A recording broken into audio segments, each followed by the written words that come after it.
and you've got this plan, you've got this aim, this target, then you got to stay committed. With tears in your eyes, you got to be committed when your brain is hurting. You got to be committed. A good father. And sometimes I'm tired. I don't feel I have the strength. I don't feel that I'm good enough. But I realize that doesn't mean just because you don't think you're good enough doesn't mean you can't be good. To a homemaker, it probably means that she has a well-run household and a wonderful family. To an outside professional, it's most likely the thrill of closing a major contract. You might have more talent than me. You might be smarter than me. But I will not be outworked, period. It's such a simple, basic concept. Is the guy who is willing to hustle the most is going to be the guy that just gets that loose ball. There's only one thing you cannot purchase. There's only one thing you cannot buy, and that's what real peace do. That's something you're going to have to do. You got to put more energy, and you got to put more effort in your stuff than anybody, so you're getting up at 4. When you haven't gotten sleep in a few days, you got to be committed. You got to plow through that depression, that heaviness, that weariness, and you got to cling to the joy of the thought of the future that if you finish this course, then there is a reward at the end of this pain.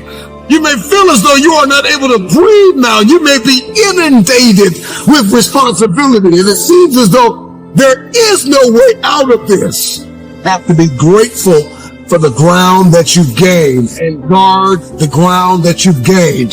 Celebrate the small wins. If we keep looking at the big picture, if we keep looking at the end game, if that's all we fix our eyes on, doesn't mean you can't be great.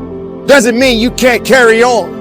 Every battle that you fight in your life doesn't mean you're going to always win that battle, because there are going to be many battles that you're going to have to fight. And every battle is not meant for you to win. Sometimes these battles are meant for you to learn. They're meant for you to grow. They're meant for you to understand that you can still keep moving as long as you believe.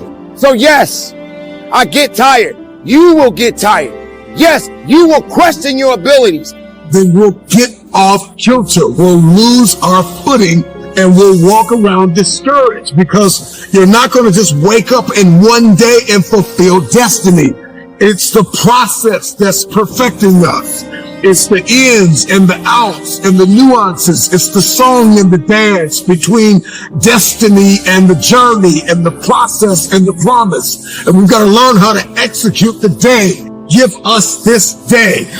We've got to learn how to execute the day, that you conquer the day. I'm not where I'm supposed to be, but I'm not where I used to be. And so we've got to celebrate the small wins, those mental wins, those emotional wins, those relational wins, those financial wins, those spiritual wins. We've got to celebrate. Yes, you will start thinking to yourself that, hey, I'm not ready for this. The fact of the matter is, when you were born and you were ready. If you made it this far, you were ready for something even greater. But when that weakness starts to show up, when your mind starts to play tricks on you and starts to lie to you and say you're not worthy, you have to understand that you got to take control of your thoughts and your mind and your process and your abilities. Because every test is either meant to be passed or meant to be failed. And you can't be in the business of failing every time you get put in a position where you're being challenged. Can you go on? Absolutely. You read the book once and you didn't get it. Read it twice. Read it 3 times if a person leaves. At 6, you leave at 8. If a person makes 100 calls a day, you make 200 calls a day. If somebody practices 3 hours, you practice 5 hours. If somebody practices 6 hours, you practice 8 hours. If someone reads 2 books, you read 4 books. Just do a little bit more, because there's somebody out there who wants your spot, and so you gotta embody excellence. Or the pride in accepting a performance bonus, or being named the top producing salesperson. But the one thing you will hear from everyone who is successful is that they are happy with who they are and what they are doing. They are happy, content, satisfied. Success is a pleasure. What have you done today that makes this day successful? Think about it and write it down. If at the end of the day you can jot down the things that have made it a good day, you will soon see patterns forming. This really is a good habit to get into. When you can see a pattern of pleasure, you'll know you're on the road to success. They want me because I'm anointed to co-sign what they're doing. That's it. They like, E.T. got a relationship with God. If E.T. says it's cool, then it's cool. Are you hearing what I'm saying? I'd rather do elementary kids than grown men. Elementary kids, they've been broke, but they ain't broke yet. Grown people broke. It's easier to help somebody who is broken at a young age than a 50-year-old, a 40-year-old, a 30-year-old. You understand what I'm saying? So what I'm telling you to do, since you hate being told what to do, you're going to have to fix yourself since you don't like nobody else telling you what to do. There's something that is blocking your next level, and it's you. And you want to keep saying it's somebody else. There's one thing to be hungry. It's another thing when you're starving for greatness and starving for success. You start train like it's your life, not a game, like it's your life. Like this, the last opportunity, only opportunity, see a guy like me. I knew someone was better than me. There's more talented people than me, probably more talented than you, but you might outwork me for 30 days or 60 days or 90 days. But you ain't gonna beat me over a year. You cannot work me over 2 years. You're gonna work me over 3 years. I mag at you eventually. I'm a dripping damn faucet. I just keep coming at you.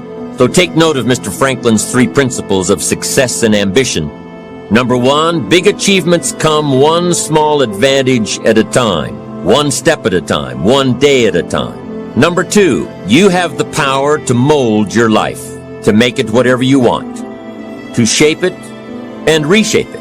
And number 3, success is measured through pleasure. This is the key one. Success is measured through pleasure. You've got to be happy along the way. You've got to learn to give yourself a pat on the back. Good job, you need to tell yourself. I'm proud of me today. You've got to be happy. You've got to learn to enjoy the process. These are really common sense ideas. They're practical. And William James agreed. He's another American great, one of the most notable philosophers and psychologists in our history.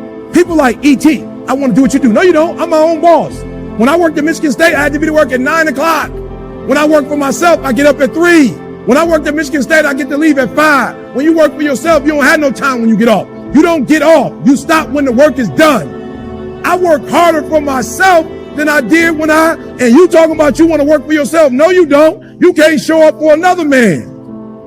I'm just being real. There are those of you who work for yourself. You don't even have a plan. You don't even have like a vacation package for yourself. You just get to get off whenever you want to. What kind of job is that? You can just take off when you want to? That ain't no real job. You ain't got no insurance. You ain't paying yourself. But when you had a job, you could get there for them when they wanted you to get there. Oh, you had to tell them when you was going to be sick when you want, but for yourself, you ain't got to do nothing. You might think I'm knocked out. I just keep coming. I'm too damn tough to give up. Most people have ass. Half their life, all the time, I knew they were going to get tired. They were going to flinch. They were going to get down. They quit. Improving themselves, they start sleeping. And they spend all their damn money. I'm not going to do that stuff. Let's save money. I'm going to get up early. I'm going to keep getting wide. I'm going to stay relentless. It is the process of the grind that shapes you and forms you. It's not the game, and that's why most of y'all get beat in the cave or make mistakes in the game.